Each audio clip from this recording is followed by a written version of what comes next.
안녕하세요. 원용석입니다. 오늘도 원용석의 진실정치 시청해주셔서 감사합니다. 예. 원용석 진실정치 구독, 라이크, 공유 부탁드리겠고요. 여러분의 후원 부탁드리겠습니다. 여러분의 후원이 있어야지만 진실정치도 계속 운영이 될 수가 있습니다. 예. 제가 보통 이 말을 거의 방송 끝에 하는데 앞에 하라고 그러시더라고요. 아무튼 새해 복 많이 받으시기 바랍니다. 예. 을사년 푸른 뱀의 해, 신년 새해 복 많이 받으십시오.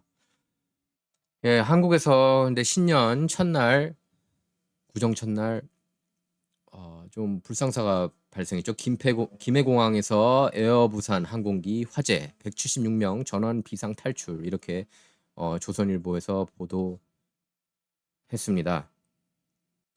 보면은 이렇게 28일 오후 10시 30분쯤 김해공항에서 홍콩행 에어부산 항공기 꼬리 부분에서 불이 나서 소방당국이 진화 작업을 벌이고 있는 그런 모습인데요. 예, 부산 김해공항에서 이륙 준비 중이던 에어부산 항공기에서 화재가 발생했다. 비행기에 탑승했던 승객 169명, 승무원 7명, 이렇게 176명은 모두 비상 탈출한 것으로 파악됐다고 소방당국이 밝혔는데 다행입니다.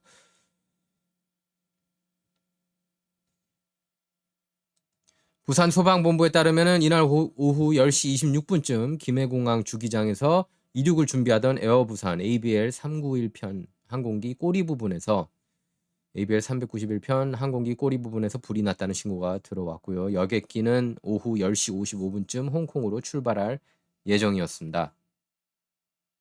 그래서 승객 169명, 그리고 승무원 6명, 탑승 정비사 1명이 비상 탈출용 슬라이드로 대피했고, 오후 1시 기준 3명이 대피 중 찰과상, 이런 경상을 입어서 병원으로 이송됐다고 합니다. 자, 그래서 화재 여객기는 기령 17년 에어버스 기종이라고 그러는데요.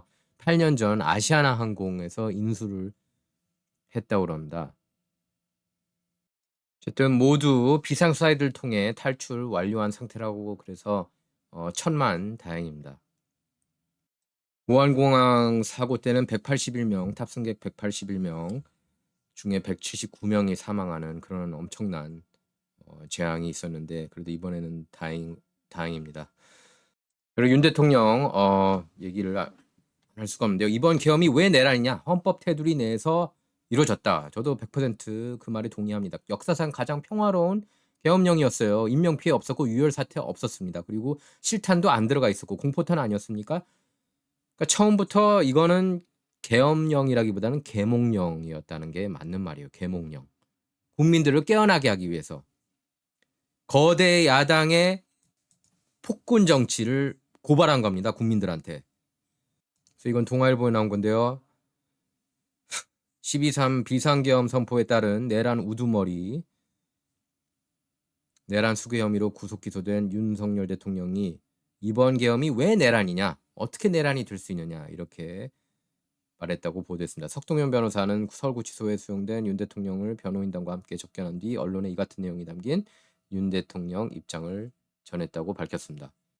윤 대통령은 이렇게 얘기를 한 겁니다. 거대 야당이 지배하는 국회 독재 때문에 나라가 위기에 처한 것으로 대통령으로서 판단해서 주권자인 국민에게 위기 사항을 알리고 호소하고자 헌법상 권한으로 계엄을 선포했다. 대통령이니까 당연히 계엄령 선포할 수 있는 거예요. 트럼프도 언제든지 계엄령 선포할 수 있는 겁니다. 그게 논란이 될지언정 법적으로는 문제가 안 돼요. 탄핵 사유가 안 됩니다. 또 내란이라는 말을 뺐으면은 당연히 기소가 안 되는 일이죠. 이건 그러니까 어처구니가 없는 일들이 지금 한국에서 벌어지고 있는데, 저는 그렇게 봐요. 저는 윤통이 대통령직으로 이렇게 복귀될 것이라고 저는 그렇게 믿습니다.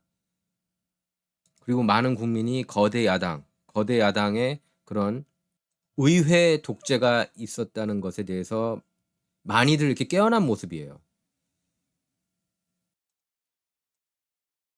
검경찰 내년도 특경비, 특활비 예산을 빵원으로 깎은 것도 그렇고, 금융사기 사건, 사회적 약자 대상 범죄, 마약 수사, 이런 민생 침해 사건 수사, 그리고 대공수사에 쓰이는 기묘한 예산을 빵원으로 했다는 것 자체가 말도 안 되는 거고, 원전 생태계 지원 예산, 미래 성장 동력 예산, 대왕고래 사업 예산을 삭감한 것도 이것도 국회 독재에 의한 것이었습니다. 그러니까 비상계엄령을 선포를 한 거예요, 윤통이. 선거관리위원회는 헌법기관임을 내세우면서 국정원 점검을 완강히 거부했고, 이건 윤통이 지적한 겁니다. 또 대규모 채용 부정 이후 국정원 점검이 이루어졌지만 시스템 장비 일부분만 점검했고 상황은 심각했다고 했습니다. 비밀번호도 아주 단순해서 1, 2, 3, 4, 5. 이게 말이 되느냐 얘기죠. 이건 어서 해킹해 주십시오 하고 별반 다를 게 없다는 겁니다. 윤통이 그랬습니다. 당시 국정원 보고를 받고 충격에 빠졌다. 민주주의 핵심인 선거를 관리하는 전산 시스템이 이렇게 엉터리인데 어떻게 국민들이 선거 결과를 신뢰할 수 있겠느냐. 저도 신뢰 못하고 있습니다. 한국 선거, 2020년 선거, 특히 저는 부정이 확실히 있었다고 믿습니다. 그래서 사법부에도 탄핵 칼이 올 것으로 보고서 비상계엄령 발동을 생각했다고 하지 않았습니까? 그래서 계엄 발동이 과거와 다르다는 점도 계속 부각해 왔습니다. 질서 유지에 필요한 소수 병력, 몇백 명만 투입했잖아요. 몇백 명만. 병력만 투입하고 실무장을 하지 말고 국회 계엄 해제 의결이 있으면은 바로 병력을 철수시킬 것이라고 했습니다. 또 국회를 해산시키거나 기능을 마비시키려는 것이 아니었고 병력이 투입된 시간은 한두 시간 정도에 불과했다. 만일 국회 기능을 마비시키려 했다면 평일이 아닌 주말을 기해서 계엄을 발동했을 거라고 했습니다. 그러니까 헌법상에 엄연히 명시되어 있는 그런 권한입니다. 계엄령 선포는. 그게 어떻게 대통령으로서 자기 권한을 행사한 건데 그게 어떻게 탄핵 사유가 될 수 있습니까? 게다가 유혈 사태 인명 피해 없었고 국회가 헌법에 정한 방법으로 해제를 요구함에 따라서 즉각 해제했다고 윤 대통령이 석 변호사를 통해서 밝혔고요. 모든 게 헌법 테두리 내에서 이루어진 일이다. 유혈 사태가 있었나? 인명사고가 단 한 건이라도 있었냐? 정치인들 단 한 명이라도 체포하거나 끌어내는 게 있었냐? 그런 시도라도 한 적이 있었느냐? 없었죠. 석 변호사는 이렇게 밝혔습니다. 윤 대통령은 처음부터 계엄 사태를 오래 유지한다는 생각은 전혀 가진 적도 해본 적도 없다. 계엄을 유지하려고 하면 계엄 상태에서 행정, 사법을 어떻게 운영한다는 political governing plan, 즉 정치 프로그램이 있어야 할 것인데 전혀 준비한 적도 없고 실제 없지 않았느냐. 또 윤통은 계엄을 선포하기로 하고 지시하면서도 막상 선포를 하게 되면은 국회에서 곧바로 해제 요구가 들어올 것을 예상했다. 대통령 스스로도 국회 요구 시점이 어떻게 되든 계엄 상태란 오래 끌 수 없는 일이고 그럴 생각도 하지 않았다. 이렇게 밝혔습니다. 석 변호사는 설 명절을 구치소에서 보내는 윤 대통령 심정에 대해서 현직 대통령으로서 겪는 현실에 관해 다른 말씀은 안 했지만 만감이 교차하는 표정으로 느꼈다. 이렇게 밝혔습니다. 윤 대통령은 자신의 고초에는 아무 말도 하지 않았다고 합니다. 다만 무엇보다 나라 앞날이 걱정되고 국민 중에 하루하루가 지내기 어려운 분이 많은데 추위와 생계에 얼마나 힘이 들까 하는 걱정과 꿈을 키워야 하는 청년들, 미래 세대들이 현실에 좌절하지 않을까 하는 것이 더 걱정된다고 말했다고 석 변호사가 밝혔습니다. 부인 김건희 여사에 대한 언급도 했다고 그러는데요. 윤 대통령은 최근 김 여사 건강 상태가 별로 좋지 않았다면서 관저를 떠나온 이후 얼굴도 한 번도 볼 수 없었는데 건강 상태가 어떤지 좀 걱정이 된다. 이렇게 말했다고 석 변호사가 설명했습니다. 윤통은 그렇게도 얘기를 했죠. 작년에 12월에 어떻게든 내란죄를 만들어서 대통령을 끌어내기 위해 수많은 허위 선동을 만들어내고 있다고 했습니다. 이건 이제 더불어민주당 그리고 언론들을 비판한 거죠. 도대체 2시간짜리 내란이라는 게 있습니까? 없죠. 없고 엄연히 대통령으로서 자기 권한을 행사를 한 겁니다. 비상 계엄령 선포. 이 정도 이 지경이면은 저라도 선포했어요. 그리고 부정선거 밝혀내야 됩니다. 선관위 낱낱이 조사해야 돼요. 응징해야 돼요. 선관위. 지금 선관위가 자기네들은 이렇게 법 위에 있다고 착각을 하는 것 같습니다. 50년 이상 한 번도 감사 안 받은 게 이게 말이 됩니까? 게다가 정부기관이? 그럼 얼마나 부패했겠어요. 거기는 공무원들 중에 올바른 생각도 갖고 있는 그런 직원들이 있을 거라고 저는 봐요. 선관위 내에서도. 선관위 내에서도 이렇게 부정이 있다는 거 알면서도 얘기 못하는 그러한 분들도 계실 거라고 봅니다. 그러니까 이런 상황에서 내부 고발자 나왔으면 하는 바람이에요. 선관위, 중앙선거관리위원회 내부 고발자가 제발 나왔으면 하는 마음입니다. 그리고 대한민국의 수장이 윤석열 대통령인데 어떻게 윤석열 대통령이 자기 자신을 상대로 내란할 수가 있습니까? 이거 자체가 말이 안 되는 거예요. 지금 이 내용들만 보면은 마치 1월 6일 2021년 1월 6일 의회 진입 사건하고 굉장히 좀 비슷하다고 할 수가 있겠습니다. 윤통 지지율이 지금 50% 육박하는 것도 많은 국민이 깨어나고 '아 맞구나. 이 정도 이진경이면은 계엄령을 선포할 만했구나.' 동의를 하고 있기 때문입니다. 그리고 인명피해 유혈 사태가 없었기 때문에 만약에 있었다면은 상황이 달랐겠죠. 하지만 처음부터 실탄이 없었다는 걸 보면은 인명피해 유혈 사태는 있을 수가 없었던 겁니다.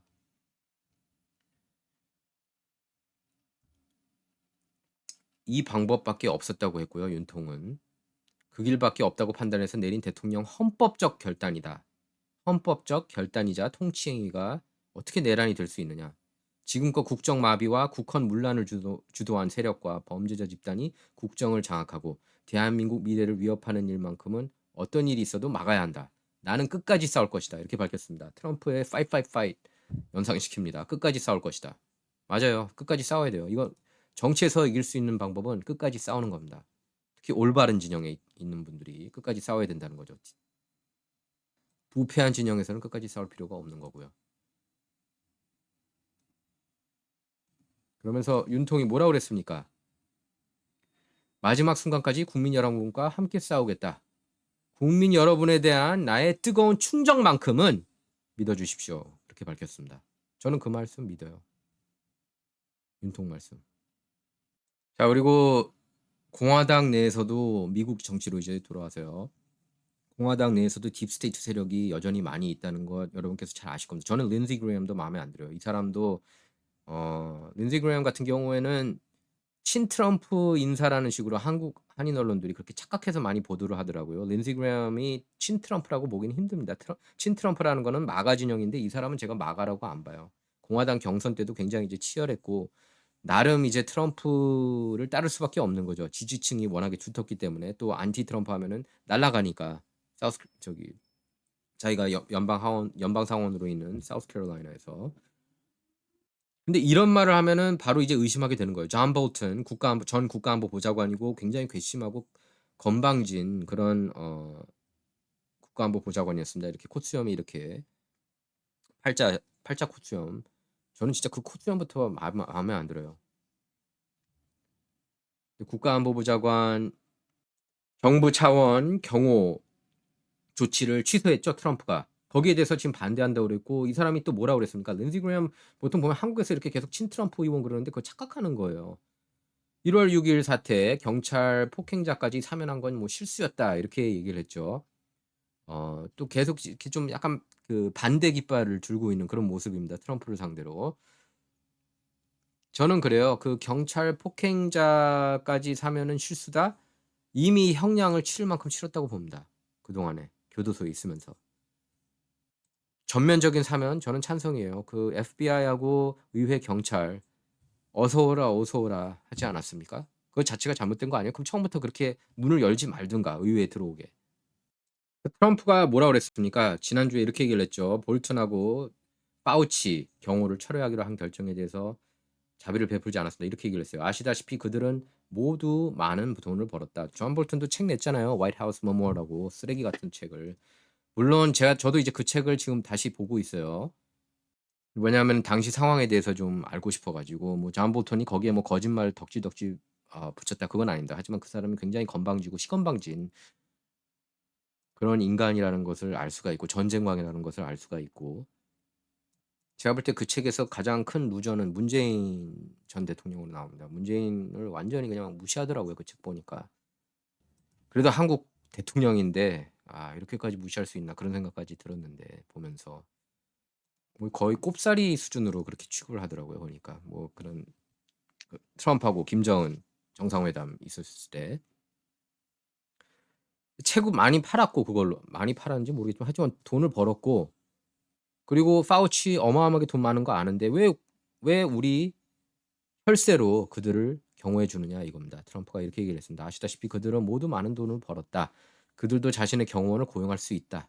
당신이 말하는 모든 사람이 나가서 아주 좋은 경호원을 고용할 수 있다. 나는 그들에게 어 좋은 경호원을 몇 명 줄 수도 있다. 하지만 그들은 자신의 경호원을 고용할 수 있지 않느냐. 그들은 모두 많은 돈을 벌었다. 특히 파우치는 엄청난 돈을 벌었다. 그들 모두 그렇게 보안이 필요하다고 느껴진다면은 그들 돈으로 경호원을 고용하면 된다는 건다. 나는 책임을 지지 않을 것이다." 이렇게 밝혔습니다. 트럼프는. 자 그리고 CNN에서 매일마다 가짜 뉴스 보도하기 바빴던 짐 어카스타 아실 겁니다. 왼쪽에 있는 이 사람인데요. 짐 어카스타가 CNN에서 해고됐죠. CNN에서 이제 새벽 12시 새벽 12시 방송이나 해라. 너 시청률 안 나오니까 이랬대요. 새벽 12시 아니면은 새벽 2시에 이렇게 출연하라 그러니까 짐 어카스타가 그거는 못 하겠다. 자존심이 상했는지 그렇게 밝혔습니다. 그러니까 이제 트럼프가 놓치지 않고 한마디 했어요. 그 짐 어카스타를 상대로. 그래서 트럼프가 트루 소셜에 이렇게 글을 올렸습니다. "와 정말 좋은 소식입니다. 언론 역사상 최악이자 가장 정직하지 못한 기자 중 한 명인 짐 어카스터가 CNN 가짜 뉴스에 의해 심야 시간대인 데스 밸리로 강등되었습니다." 트럼프는 이어서 그가 사퇴하고 싶다는 소문이 있는데 그렇게 되면 더 좋을 것입니다. 짐은 어디로 가든지 실패할 큰 패배자입니다. 행운을 빕니다. 짐. 이렇게 트루 소셜에 글을 올렸습니다. 이렇게 얘기할 만해요. 이렇게 대놓고 가짜 뉴스하고 트럼프 러시아 내통 스캔들 막 퍼뜨리고 여러분께서도 너무나 잘 알고 계실 겁니다. 제가 그래서 조선일보, 중앙일보, 동아일보, 조중동을 비롯해서 여러 한국 언론을 비판할 수밖에 없는 게 트랜스젠더를 원하잖아요. 이들 언론들이 트랜스젠더를 원하는 거예요. 카말라를 원했다는 건 트랜스젠더 어젠다, 어린이들의 그런 성전환을 원했다는 거나 다를 바 없습니다. 그렇게 해석해야 돼요, 저희들은. 한국 언론들이 그렇게 안티 트럼프야? 카말라 만만세, 바이든 만만세, 오바마 만만세야? 그럼 트랜스젠더, 동성애, LGBTQ 그 찬성하고 파리기후 협약 이런 거 찬성하고 제가 일일이 다 반대하는 걸 찬성한다는 거거든요. 여러분께서 생각해 보세요. 어린이들 성전환하는 거 그거 지지하십니까, 여러분? 그걸 한국 그리고 대다수 한인 언론들이 지지하는 거나 마찬가지라고 해석을 하셔야 돼요. 그들의 논조를 보면은. 그런 걸 절대로 헷갈려 하면 안 됩니다. 한국 언론들이 미국 어린이들, 그러니까 모든 어린이들의 성전환을 지지하고 있다고 그렇게밖에 해석을 할 수가 없습니다. 굉장히 사악한 걸 지지하는 거예요. 자, 이제 이거는 Voice of America에 나온 건데요. Voice of America 한국어판인데 지금 캐리 레이크가 이제 국장이죠. 나오면은 23일 미국 연방 대배심 북한 국적 IT 노동자 진성일의 위조 미국 비자 기소장에 따르면은 진성일은 이날 같이 기소된 북한 국적 박진성과 보호된 컴퓨터 손상 음모, 전자기기 사기 및 우편 사기 음모, 돈 세탁 음모, 허위 신분증 전송 음모, 국제 긴급 경제 권한법 위반 5개 혐의 적용해서 혐의 모두 인정될 경우 유죄 인정될 경우 최대 80년 징역형에 처해진다고 합니다. 도널드 트럼프 2기 행정부 첫 대북 제재 위반 기소고요. 6년간 86만 6,200여 달러 불법 수익. 그리고 기소장 따르면 진성일과 박진성은 가짜 신분증을 이용하고 허위 웹사이트를 개설해서 자신들이 미국에 거주하는 것처럼 그렇게 꾸몄다고 그럽니다.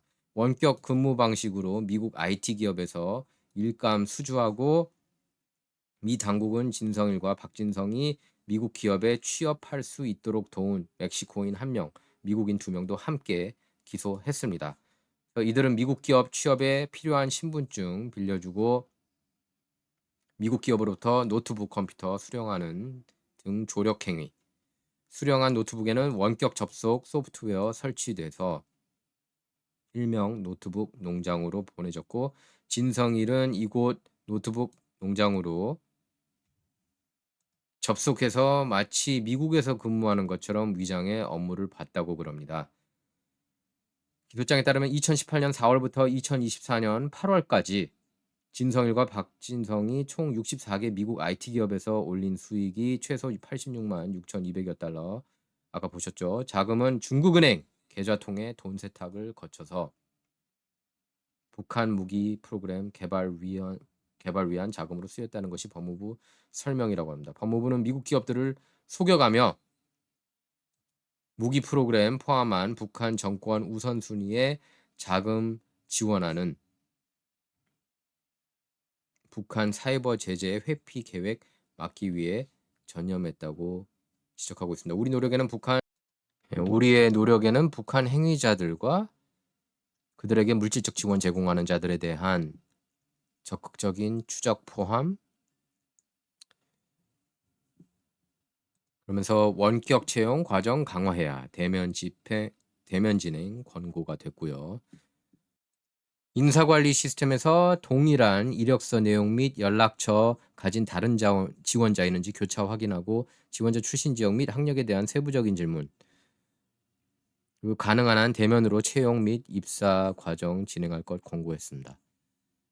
북한 IT 노동자 겨냥 조치 이렇게 늘고 있다는 거예요. 법무부가 북한 IT 노동자를 기소한 것은 약 한 달만. 법무부는 지난달 북한 IT 기업 옌벤 실버스타 네트워크와 제가 이 뉴스도 전해드렸죠. 예, 볼라시스 실버스타 CEO 14명 북한 국적 기소 및 지병 수배. 이들은 중국과 러시아에 머물면서 미국 비롯한 전 세계 기업의 IT 노동자로 취업하거나 취업 알선한 혐의.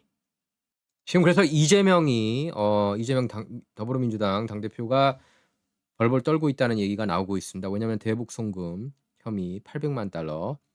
그게 이제 유죄 나올 경우에 미국의 대북 제재의 대상이 될 수 있다는 겁니다. 이재명이요. 이건 이제 한국경제에 나온 건데 한국의 조기 대선 시 법원 판결 시기가 중대 변수가 될 수 있다. 이 대표는 부패, 선거법 위반, 대북 불법 송금 연루 혐의로 여러 건 재판을 받고 있다. 대북 불법 송금이 어마어마하게 중요하죠. 지금 시국에서. 지금 그래서 계속 툭하면은 이재명이 계속해서 한미동맹을 강조하는 그런 모습인데 여기에 이제 속지 않을 것 같아요. 미국이. 트럼프도 보통 똑똑한 사람이 아니기 때문에 딱 보면 척하면 척이죠. 그리고 영김 연방 하원 의원도 분명하게 윤석열 대통령을 이렇게 좀 옹호하는 듯한 그런 기고를 쓰지 않았습니까?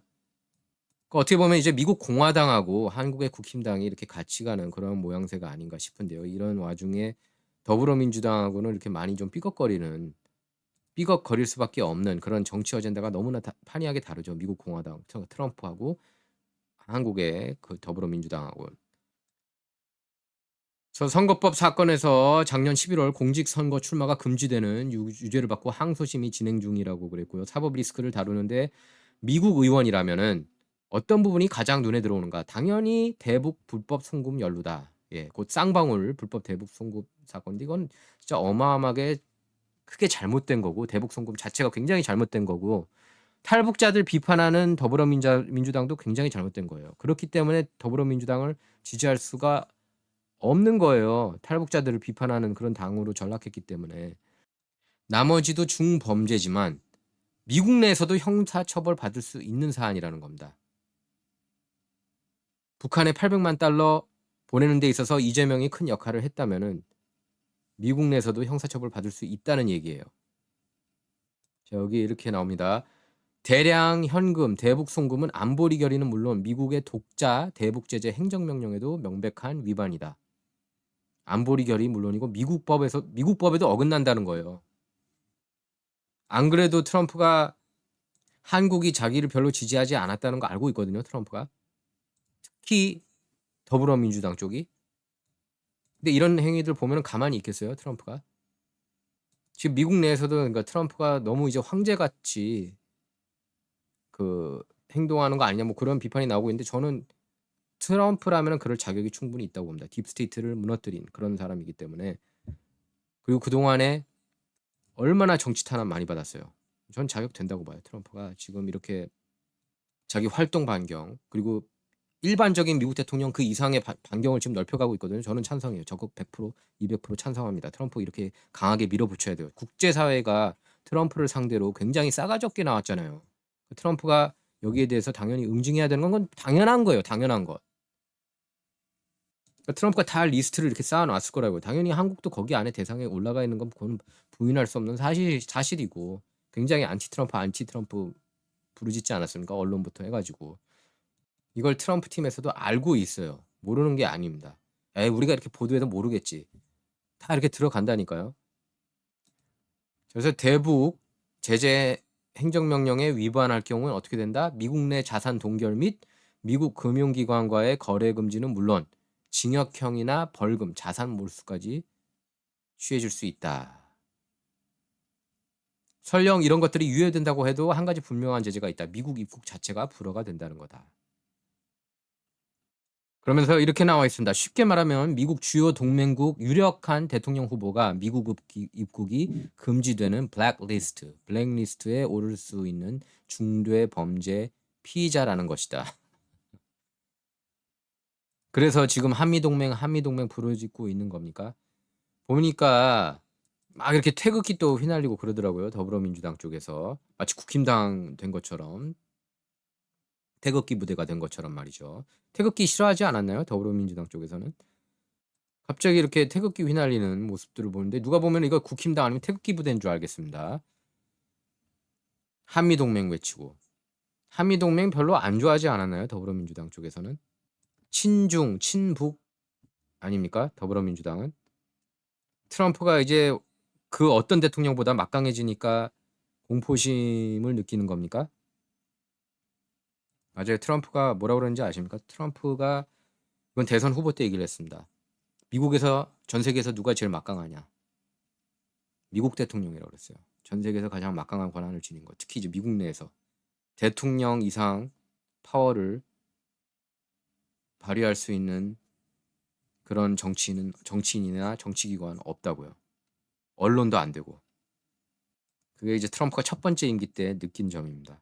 그걸 지금 막 발휘하는 거예요. 제가 볼 때는요. 트럼프 이 4년 동안에 안 끝날 거예요. 4년 이후에 어쩌면은 3선 도전도 지금 얘기가 나오고 있고 워낙에 또 인기도 많아가지고 탄력을 받을 수도 있고 지금 관련 법안도 추진되고 있지 않습니까? 트럼프가 3선 도전할 수 있게 또 동시에 오바마 같은 사람은 도전할 수 없게 그러니까 연임까지는 허용하는 걸로 그런 법안 내용이 지금 추진되고 있는데 저는 개인적으로 찬성해요. 트럼프가 세 번째 저는 도전해도 좋다고 봅니다. 트럼프 같은 사람은 보기가 힘드니까. 근데 여기서 끝나지 않고 제이디 밴스나 트럼프 주니어, 에릭 트럼프 이런 그 후진 양성이 지금 활발하게 진행되고 있어요. 공화당 쪽에서. 제가 볼 때는 제이디 밴스, 에릭 트럼프나 트럼프 주니어가 대통령이 돼도 마쿠 세력은 누구예요? 트럼프예요. 지금 미국을 완전히 이렇게 접수한 그런 모습인 겁니다. 트럼프가. 예. 언론들도 지금 딱 이렇게 고개 숙인 게 느껴져요. 뉴욕타임스, 와포, CNN 이렇게 가장 악질적인 이런 언론들, 타임 매거진까지 지금 이렇게 확 고개 숙인 게 느껴집니다. 뭐 친 트럼프 언론까지는 아니지만 기가 죽은 게 느껴져요. 얘네들이 절대로 기가 안 죽을 것 같은 놈들이었는데 기가 죽은 모습입니다. 왜냐하면 이 언론인들 아무것도 아니거든. 아무것도 아니거든. 트럼프처럼 이런 그 엄청난 저항 세력에 맞서 싸워서 이긴 그런 사람들이 아니잖아요. 그 언론인들이. 예. 난세의 영웅 아닙니까? 트럼프는. 그 언론인들 타임 매거진이나 뭐 뉴스위크나 NYT 와포 CNN 거기 기자들이 난세의 영웅이에요. 트럼프는 아는 거죠. 얘네들이 깜도 안 된다는 걸. 지금 이제 막 자기 파워를 과시하는 겁니다. 한국도요.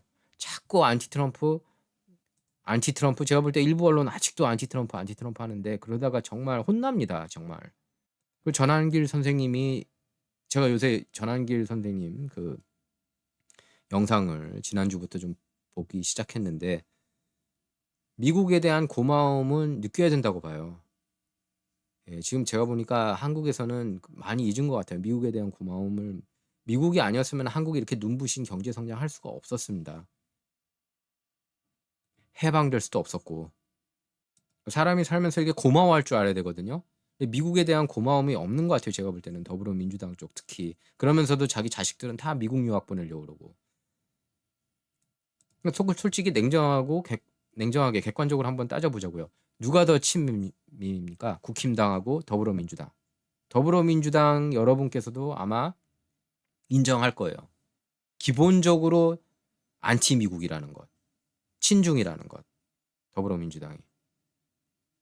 계속 그렇게 나가다가는 결국에 트럼프한테 혼나요. 막말로 지금.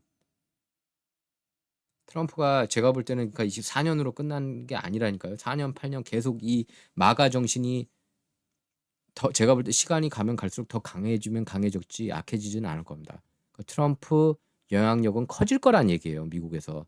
어째 일부 언론 보니까 4년 지나면 이제 또 끝날 거야. 막 이런 식으로 막 이제 4년 뒤를 기다리는 모습인데 아니라는 얘기죠. 그 마가 정신은 제이디 벤스나 트럼프 주니어, 에릭 트럼프 이런 그 후배 정치인들한테 계속 이어질 거란 얘기예요. 커지면 커질 거란 얘기죠. 그러니까 이미 마가가 국가 이념이 됐다니까요, 미국에서. 자꾸 저 일부 언론 보니까 4년 뒤에 기다리면 된다는 식으로 어차피 트럼프가 이제 물러나면은 또 예전처럼 돌아갈 거라는 식으로. 예전처럼 안 돌아갈 거라니까요, 미국이. 트럼프 같은 리더를 갈구해 왔다는 게 이런 유튜브 코멘트나 X 코멘트 보면은 알 수가 있어요. 저는 얘기했습니다. 트럼프가 대선 출마 처음 했을 때 2015년 미국 역사상 손에 꼽히는 그런 위대한 대통령이 될 거라고. 언론이 그렇게 만들어준 것도 있어요. 예. 하도 싫어하니까 트럼프를. 그러면서 이제 더 그 위대함이 부각이 된 겁니다. 전 세계 역사상 언론 상대로 이렇게 이긴 정치인은 트럼프가 유일합니다. 참고로. 역사상. 그래서 트럼프가 위대하다고 하는 거예요. 그 누구도 하지 못한 거를 유일하게 해냈기 때문에. 여기 보면 조금만 생각이 있는 미 의원이라면 쌍방울 대북 송금 사건에 대해 알아볼 것이고 더 눈이 휘둥그레질 것이다.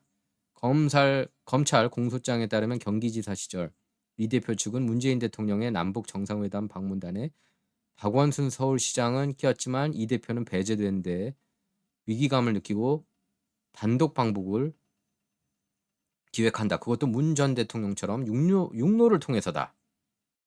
북한이 대가로 스마트팜 사업 비조로 500만 달러와 함께 문 전 대통령보다 더 성대하게 치러주겠다며 의존 비용으로 300만 달러를 요구한다. 대북 제재로 경기도 남북 협력 기금을 활용할 수 없자 쌍방울을 꼬드겨서 800만 달러를 불법 송금 대납하게 한 개의 사건 골자다. 전 이거 100% 맞는 말이라고 봅니다. 이 대표 최측근인 이화영 전 경기도 평화부지사와 김성태 쌍방울 회장이 항소심까지 모두 중형을 선고받았다. 근데 이재명이 여기 안 꼈다고요? 이재명 최측근인 이화영 전 경기도 평화부지사하고 김성태 쌍방울 회장이 다 걸려드는데 이재명만 안 걸려든다. 그래서 이렇게 나오죠. 이 사건의 남은 쟁점은 한 가지. 이 대표가 보고받고 지시했는지 여부다. 검찰이 제출한 증거자료에는 이 대표를 초청해달라며 북한에 보낸 경기지사 직인이 찍힌 경기도 공문 4건이 포함돼 있다. 검찰은 이 전 평화부지사 1심 유죄 판결 이후 지난해 6월 이 대표를 기소했지만 현재 재판이 중단된 상태다. 이 대표는 수원지법에서 진행된 대북 송금 사건을 대장동 사건을 심리 중인 서울중앙지법에 병합 요청했다가 기각당하자 수원지법 내 다른 재판부에 재배당을 요청했다. 하지만 이 역시 기각당하자 대법원에 법관 기피 신청까지 해놓은 상태다. 그 의도는 굳이 설명하지 않더라도 쉽게 짐작할 터다. 그러면서 이게 핵심입니다. 미국 워싱턴 정가는 이후 이 대표 정체성에 대해 현미경을 내고 들여다보고 있다. 왜냐하면 CRS 보고서 나왔는데 북중러를 적대시한 정책을 윤 대통령 탄핵 사유로 명시한 이른바 가치외교 파문 이후 나왔다. 이 대표의 공직선거법 위반 2심 재판부는 3월 12일까지 다른 사건을 일절 맞지 않고 이 사건만 집중 심리하기로 했다. 조기 대선 시 국가적 혼란을 줄이기 위한 적절한 조치라고 본다. 이렇게 한국경제에서는 이거 잘 정리를 했어요. 그래서 법원은 이 대표의 쌍방울 대북 송금 사건에 대해서도 속도를 높여야 한다. 한국 법원은 정치인 피고들의 노골적 재판 지연수를 방임하고 판사 정치 성향에 따라 재판 결과가 좌우되는 사법 정치화로 신뢰를 잃었다. 그러니까 쌍방울 대북 송금 사건 여기에 이재명 운명이 걸려 있다고 해도 과언이 아닙니다. 자, 그리고 백악관 대변인 캐롤라인 레빗. 캐롤라인 레빗이 오늘 데뷔를 했죠. 그래서 작년 말 뉴저지에서 주목을 받았던 수많은 드론이 연방항공청이 승인한 연구 프로젝트 일부였다고 그렇게 발표했습니다. 이제 드디어 진실이 나온 거예요. 뉴저지에서 계속 이렇게 이상한 드론 막 이렇게 기분 나쁜 이상하게 모형이 이렇게 막 바뀌는 그런 드론도 있지 않았습니까? 그게 다 연방항공청 승인한 연구 프로젝트 일부였다고 그렇게 밝힌 겁니다. 그래서 연구와 학습 끝에 뉴저지 위를 대량으로 날던 드론은 연방항공청에서 연구 및 기타 여러 가지 이유로 비행 허가를 받았다. 이러한 드론 중 다수는 취미인 오락용 또는 드론 비행을 즐기는 개인이었다. 시간이 지나면서 호기심 때문에 상황이 악화됐는데 그 드론들은 우리의 적은 아니다. 이렇게 선을 그었습니다. 드론 문제가 이제 방어 목적이거나 외국 작전 일부라는 여러 가지 이제 이 논란이 나오지 않았습니까? 또 바이든 정부는 여기에 대한 진상을 또 밝히지를 않았죠. 근데 오늘 그 캐롤라인 레빗 그 설명에는 어떤 연구가 수행됐는지 명확히 밝히지 않았고 어떤 다른 이유가 작용했는지 이런 자세한 설명은 하지 않았습니다. 자, 그리고 X 글들을 여러분께 좀 전해드릴 텐데요. 트럼프가 오늘 그런 얘기를 했습니다. 연방의회에 상대로 미국에서 소득세 없애야 된다고. 소득세 없애야 된다는 얘기를 캠페인 내내 많이 얘기를 했어요. 트럼프가. 과거에는 관세 통해서 미국 사람들이 이렇게 먹고 살았다. 이렇게 그 세금을 그걸로 충당했다. 관세로. 근데 이 얘기를 지금 계속해서 까먹지 않고 계속 그 얘기를 하고 있거든요. 소득세 없애자. 오늘 연설 딱 이렇게 했는데 이 건설 이거먼이라는 분이 이렇게 올렸는데 영상 벌써 뷰가 1700만 뷰. 1700만 뷰나 달합니다. 자, 그리고 팀폴 이렇게 유튜브에 X에 올렸는데 팀폴은 뭐 참고로 이제 어머니가 한국인입니다. 자, 팀폴이 뭐라 그랬냐면은 Doge has 리트윗한 거죠. 팀캐스트 뉴스 자기가 하는 팀캐스트 뉴스에 Doge has already saved the American taxpayers from funding $50 million in condoms for Gaza 이렇게 써 있습니다. 가자에 그러니까 미국이 이렇게 주는 퍼주기식 여기에 이제 많이 익숙해져 가지고 많은 국가들이 이렇게 스포일드가 되지 않았습니까? 한국을 포함해서 다 스포일드 됐어요. 제가 볼 때는 미국이 하도 퍼주기 하니까. 그러니까 지금 콘돔 가자에 콘돔 5천만 불치를 이렇게 미국 혈세로 주는 건데 이거 왜 줘요? 이거 왜? 5천만 불치 콘돔? 전쟁통에 그렇게 성관계를 가질 시간이 있어요? 그러니까 이런 말도 안 되는 이런 예산 낭비를 없애자는 겁니다. 트럼프가. 제가 한국 얘기하는 건 한국이 매년 그렇게 기록적으로 신기록 세우고 있잖아요. 대미 무역 흑자. 근데 마치 뭐 미국 상대로 어마어마하게 손해 볼 수 있는 듯한 그런 내러티브로만 가는 게 이제 문제라는 거죠. 한국은 미국을 상대로 한 번도 적자 비즈니스를 한 적이 없어요. 연전연승한 국가가 한국입니다. 근데 마치 언론을 보면은 미국한테 어마어마하게 피해를 보는 듯한 그런 뉘앙스로 자꾸 이렇게 트럼프가 들어오면은 마치 무역 적자국이 될 거다 이런 식으로 보도하는 거는 좀 문제라고 봐요. 자, 그리고 레빗 대변인은 오늘 그렇게도 말했습니다. 모든 불법 입국자, 불법 체류자는 범죄자다. 사실 범죄긴 하죠. 연방법 위반입니다. 미국에 이렇게 불법적으로 체류하는 건. 근데 다시 이제 제가 얘기하고 싶은 거는 민주당하고 공화당 양당이 일부러 이런 사태를 만든 것이기도 해요. 싼 인건비, 공화당 쪽에서는 이제 싼 인건비가 저렴한 인건비가 좋았던 거고, 민주당 입장에서는 이게 이제 표밭이 될 수 있으니까 파란색 민주당 표밭이 될 수 있었으니까 묵인한 거고요. 근데 일론 머스크가 이제 X 글을 올렸는데요. 누가 역대 미국 대통령들 중에서 최근 대통령들 중에서 가장 많이 추방했느냐? 여러분께서는 누구라고 생각하십니까? 디포터 인 치프라는 추방 대통령이라는 별명을 갖고 있는 사람이 있는데 바로 버락 오바마예요. 오바마가 320만 명을 추방시켰습니다. 트럼프보다 많았어요. 그러니까 오바마가 8년 동안 320만 추방시킨 반면에 트럼프는 4년 동안 100만. 그러니까 두 배로 해도 200만. 근데 아마 이번에 신기록 세울 것 같아요. 제가 볼 때 트럼프가 한 1000만은 추방시키지 않을까 싶은데 이번 4년 동안. 이제 바이든 정부 동안에 한 1200만 들어왔다는 얘기가 있잖아요. 불법 체류자. 그걸 이제 그대로 내보내려고 하는 것 같습니다. 트럼프가.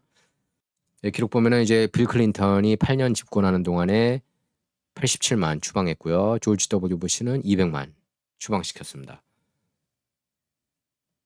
자, 이걸 보면은 DEA가 불체자 2명을 체포했는데 펜타닐 약이 13만 개나 있었다고 그래요. 13만 개. 펜타닐 하나만 잘못 복용해도 그냥 그대로 죽습니다. 자, 제가 가장 그 장관들 중에서 가장 기대하는 게 누구냐? 저는 누가 제일 마음에 드냐면 저는 누가 제일 마음에 드는지 아십니까? 로버트 케네디 주니어예요. 저는 이번 트럼프 정부에서 트럼프 빼고 가장 마음에 드는 인물 한 명을 꼽으라면 저는 로버트 케네디 주니어입니다. 로버트 케네디 주니어가 왜 제가 마음에 드냐면 백신 이슈도 있지만 이 사람은 건강을 지키기 위해서 뭘 해야 되는지 알고 있는 사람입니다. seed oil, 식용유, 올리브유도 안 좋아요. 모든 그런 seed oil이 안 좋다는 것을 제대로 파악하시는 분이에요. seed oil이 사실 100년 전만 해도 아무도 먹지 않았습니다. 예, 식용유. 저는 이걸 만든 것도 딥스 카르텔이라고 봐요. 백신에 대해서는 이분만큼 잘하는 사람 저는 전 세계에 없다고 봅니다. 로버트 케네디 주니어. 물론 뭐 로버트 멀론도 있죠. 로버트 멀론은 이제 mRNA 백신에 대해서 더 잘 아는 사람이 없고 왜냐하면 그분이 발명했으니까. 로버트 멀론은 참고로 코로나19 백신 맞지 말라고 그랬어요. 자기가 죽을 뻔했다고. 자기가 발명했는데 자기가 mRNA 백신 발명했는데 만들지 말라. 그러면 맞지 말라. 그럼 그 사람 말을 들어야 돼요, 말아야 돼요. 예? 이분 로버트 멀론이 누구 말을 들으라고 그러는지 아십니까? 건강 챙길 때. 이 사람 말 들으라고 그랬어요. 로버트 케네디. 로버트 케네디가 얘기하는 것 중에 저는 거짓말 하나도 없다고 봅니다. 저는 개인적으로 이 사람이 하는 말 다 맞다고 봐요. 건강 관련해서는.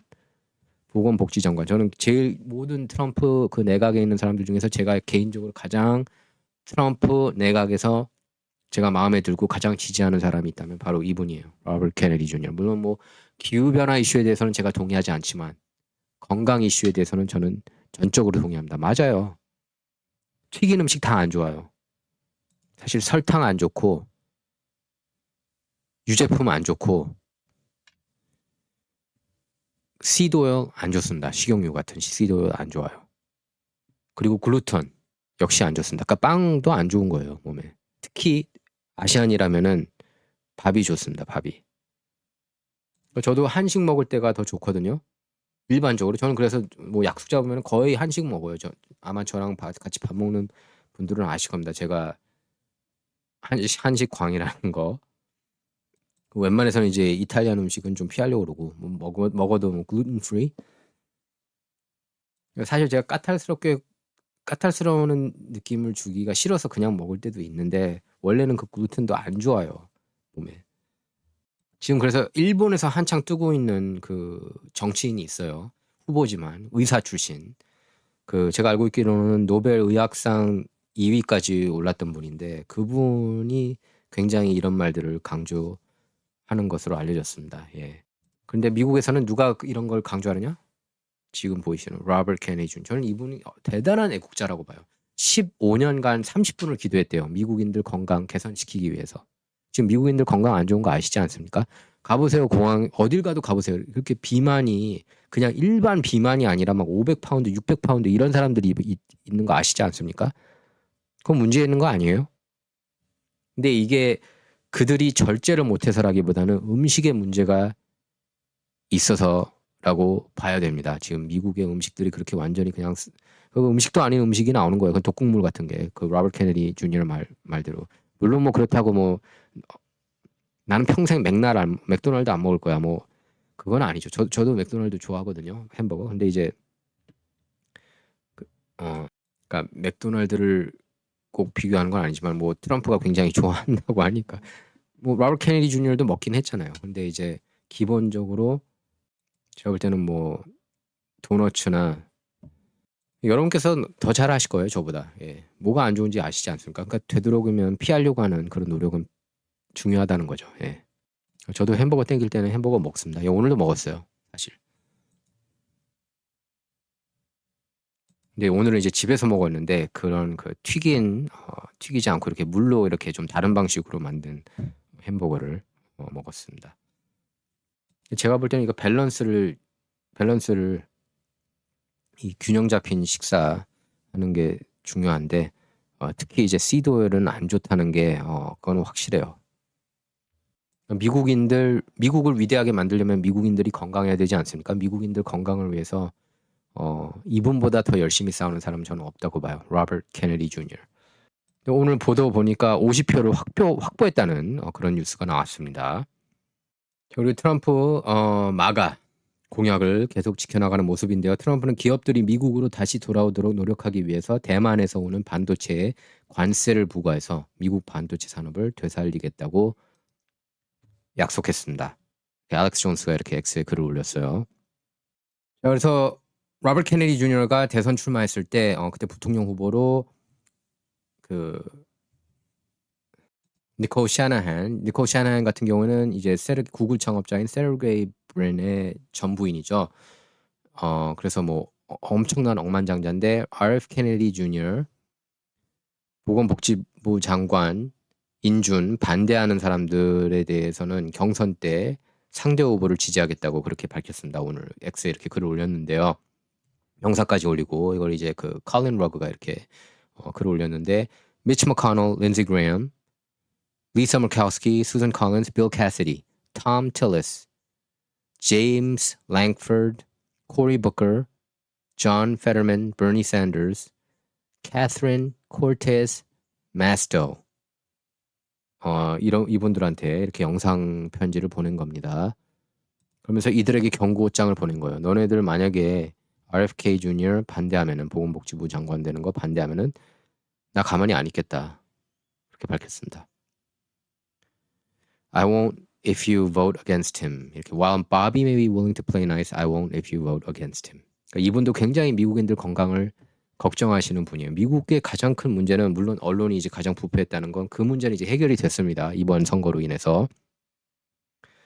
그 다음에는 건강이라고 봐요. 건강 문제. 뭐 딥스테이트 뿌리 뽑는 것도 당연히 중요하지만 그 딥스테이트 카르텔에는 이 미국인들 건강을 망치는 그런 카르텔이 있습니다. 제약사를 비롯해서 식품 산업 카르텔 문제가 많아요.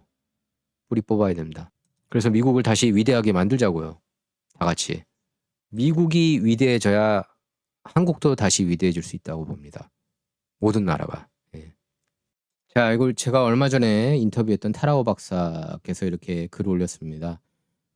문재인 전 대통령 굉장히 친중국이고 중국 공산당 CCP 그리고 친북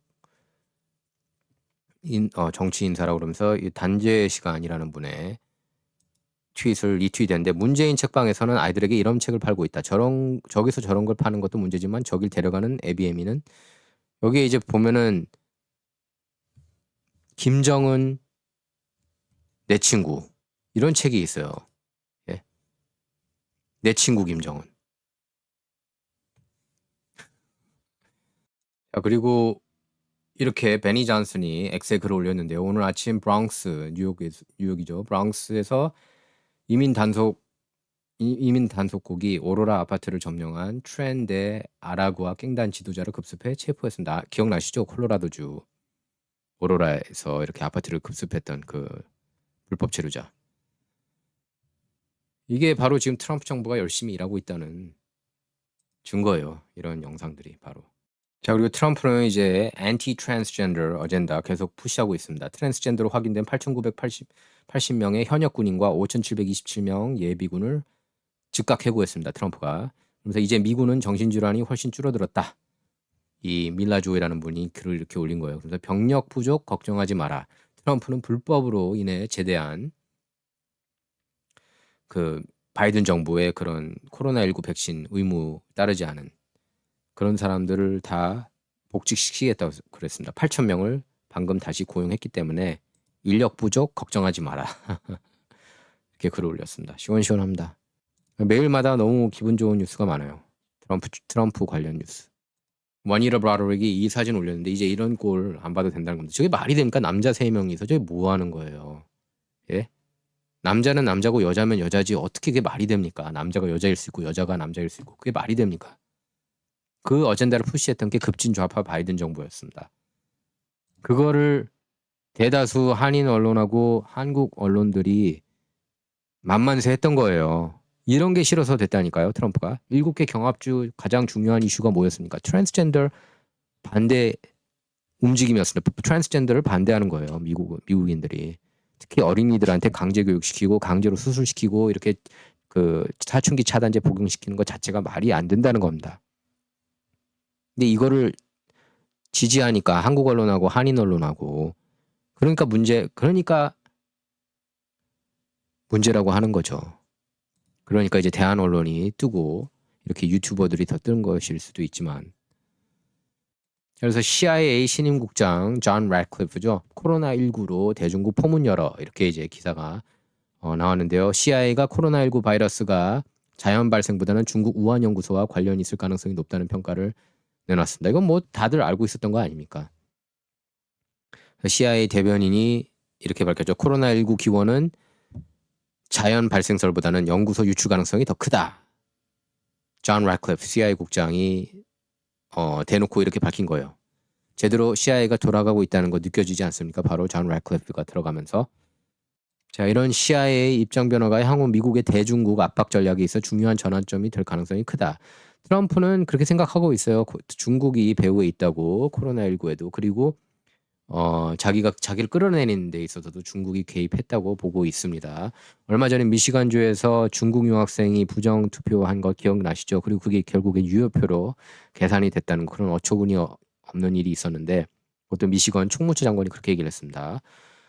트럼프 정부가 부정선거 국제 카르텔 중심에 중국이 있다는 사실을 확인한 것으로 알려져 이와 관련한 언급이 언제 있을지도 관심이다. 트럼프가 이제 부정선거 카드는 그것도 만지작거리고 있어요, 트럼프가. 근데 이제 아마 가장 큰 카드가 아닌가 싶어요, 부정선거 카드. 기대가 됩니다. 언제 얘기할 거예요, 분명히 트럼프가. 그리고 여기에 대해서 분명히 제가 볼 때는 행정명령을 내릴 거라고 봅니다. 일단 캘리포니아 가빈 뉴섬 상대로도 그렇게 얘기를 했죠. 너가 유권자 아이디, 신분증, 그러니까 투표할 때 신분증 확인하지 않으면 너 연방정부 예산 못 받을 줄 알아. 트럼프가 그렇게 으름장을 놨거든요. 그런데 여기서 가빈 뉴섬이 난 그래도 부정선거 쪽 편을 들래. 그러면은 그 인간이 어떤 인간인지 더 자세히 알 수가 있는 거죠. 우리는. 그러니까 현명한 판단을 내리기를 기대해 봅니다. 가빈 뉴섬. 참고로 래클리프 CIA 국장은 꾸준히 중국 우한 연구소 유출을 주장해 왔죠. 예. 그리고 요새 스카이데일리가 계속 뜨고 있죠. 한국에서 대한 언론으로 뉴스 읽어보겠습니다.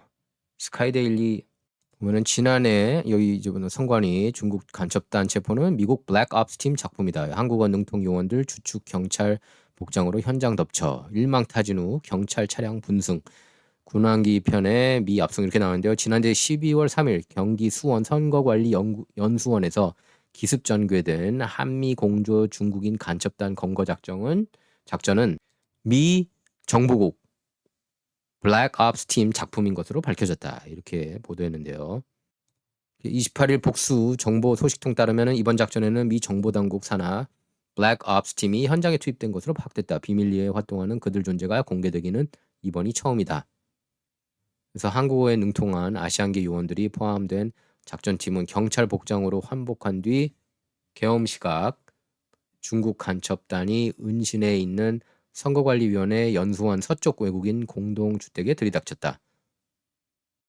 검거 당시 중국인 간첩 혐의자들은 별다른 저항을 하지 않았다. 경찰 복장 블랙옵스 요원들이 현장을 덮치자 큰 의심 없이 임의동행 방식으로 연행 요구에 순순히 응했다. 정보 당국 요원들은 체포한 중국인들을 경찰차에 분승에 압송했고 같은 시각 정보사 요원들은 외곽에서 경계를 섰다. 누가 물어보더라고요. 스카이데일리 이 보도 내용들이 정말 사실이냐고. 그래서 제가 의문을 제기한 거는 그전 영상 통해서 여러분께서 이미 알고 계실 텐데 이 선관위 관련해서 연수원 관련해서 이 내용은 제가 알고 있기로는 사실로 알고 있거든요. 이건 이제 저도 지인을 통해서 들은 건데 그러니까 결국에 이제 모든 진실은 곧 드러나겠죠. 그러니까 이 뉴스를 보도한 허겸 기자 같은 경우에는 이제 이쪽 미주 한인 사회에서도 활동을 했던 그런 분으로 알고 있습니다. 그래서 뭐 이분에 대해서 얘기하는 것도 저기 반반이더라고요 보니까. 미국 제가 이제 이분을 좀 저는 개인적으로 잘 모르지만 이제 모든 진실이 이제 곧 드러나니까 지켜봐야겠죠. 저도 지인을 통해서 들은 거지 이게 트럼프 팀한테 직접적으로 이거 아는 건 아니에요. 이 내용은 저는요. 제가 볼 때는 그동안에 조중동이나 뭐 이렇게 한국 방송국에서 공중파 방송 아니면 케이블 뉴스에서 볼 수 없었던 그런 내용들을 스카이데일리를 통해서 많이 이렇게 접하고 있거든요. 보수 진영에서 윤석열 대통령을 지지하는 진영에서는. 그래서 이제 스카이데일리도 이번에 이렇게 엄청나게 관심을 모은 그런 언론사로 올라선 거죠. 근데 몇몇 분이 이제 이게 사실이냐 아니냐 물어볼 때는 그 뭐 이런 중국 간첩단 체포, 블랙옵스 팀 작품. 제가 알고 있는 분은 이게 팩트라고 하더라고요. 좀 근데 그분이 이제 이렇게 뭐 트럼프 팀에 있는 사람은 아니지만 좀 나름 그래도 공신력이 있으신 분인데. 자, 그래서 트럼프는 또 이제 정부 지출을 줄이기 위해서 연방 공무원들 대거 이렇게 좀 정리를 하려고 그럽니다. 이렇게 나오죠. 레드스테이트에서 Art of the Deal 거래 기술 트럼프 행정부 200만 연방 직원에게 바이아웃 제공한다. 써 있습니다. 자, 진실정치 구독, 라이크, 공유 부탁드리겠습니다. 그리고 진실정치는 여러분의 후원을 통해서만 운영이 되고 있습니다. 많은 후원 부탁드리겠고요. 메가 알부민 hnhkorea.com 들어가 hnhkorea.com 회원 가입 누르신 다음 추천인 진실정치 할인 코드 W20 넣으시면은 20% 할인 받으실 수가 있습니다. 자, 1월 28일 진실정치 이번 시간은 여기서 마치도록 하겠습니다. 감사합니다.